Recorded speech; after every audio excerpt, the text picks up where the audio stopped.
આમ આદમી પાર્ટીના અને ડેડિયાપાડાના ધારાસભ્ય ચૈતર વસાવાને લઈને અંતે મોટી રાહત મળી છે તેમને, કારણ કે તે છેલ્લા 2 મહિના કરતા વધારે સમયથી જેલવાસ ભોગવી રહ્યા છે, પરંતુ હવે તેને જેલની બહાર આવવાનો એક મોકો મળી રહ્યો છે, કારણ કે વિધાનસભાનું ચોમાસાનું જે સત્ર 3 દિવસ માટે યોજાઈ રહ્યું છે અને આમાં ચૈતર વસાવા છે તે ભાગ લેવાના છે, પરંતુ અંતે વાત એવી હતી કે ચૈતર વસાવા છે તે પોલીસ પ્રોટેક્શન સાથે વિધાનસભા સત્રમાં જશે, પરંતુ હવે તેને લઈને એક મોટા સમાચાર સામે આવ્યા છે।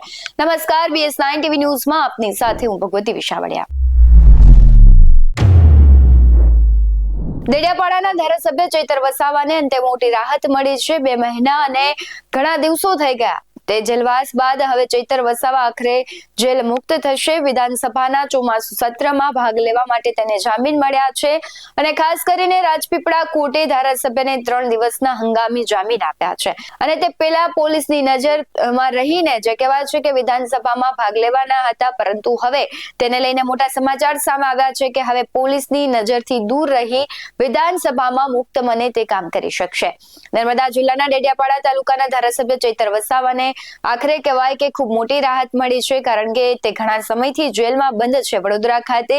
ત્યારે તેમની જે જામીન અરજીઓ હતી તે ફગાવવામાં આવતી હતી, પરંતુ રાજપીપળા કોર્ટે ધારાસભ્યને 3 દિવસના હંગામી જામીન આપ્યા અને હવે આગામી દિવસોમાં વિધાનસભામાં સત્ર શરૂ થવાનું છે, ત્યારે હવે ચૈતર વસાવા છે તે તેમાં ભાગ લેશે, પરંતુ તેની જે હાજરી છે તેને લઈને અનેક પ્રશ્નો ઉઠી રહ્યા છે કે શું ચૈતર વસાવા વિધાનસભામાં કંઈક મોટું કરશે, કેવા પ્રશ્નો પૂછશે, કારણ કે ઘણો એવો લાંબો સમય થઈ ગયો છે કે તે જેલવાસ ભોગવી રહ્યા છે। ડેડિયાપાડાના તે ધારાસભ્ય છે, ત્યાં વિસ્તારમાં ઘણા પ્રશ્નો હોય કે આપણે ખબર જ છે કે ધારાસભ્ય વગરનું તો કોઈ પણ વિસ્તાર હોય એ ધણી વગરનો કહેવાય, જ્યારે વિસાવદરમાં પણ એવું જ હતું।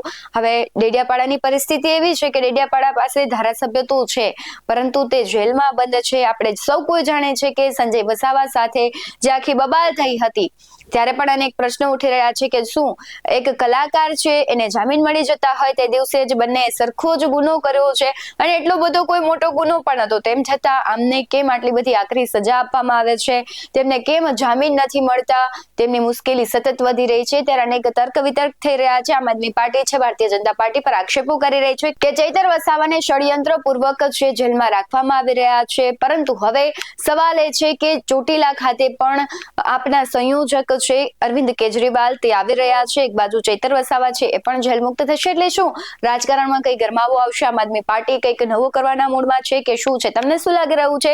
ચૈતર વસાવા વિધાનસભા સત્રમાં જોડાશે તો શું કંઈક નવા જૂની થશે? તે કેવા પ્રશ્નો કરશે? તમને શું લાગી રહ્યું છે? કમેન્ટ બોક્સમાં જરૂરથી જણાવજો। આવા જ વધુ અહેવાલો સાથે ફરી મળતા રહીશું। તમે અમારી YouTube ચેનલને સબસ્ક્રાઇબ કરવાનું, અમને Facebook અને Instagram પર ફોલો કરવાનું ભૂલશો નહીં। બાકી અમને નવી અપડેટ્સ મેળવવા માટે જોતા રહો BS9 TV ન્યૂઝ। નમસ્કાર।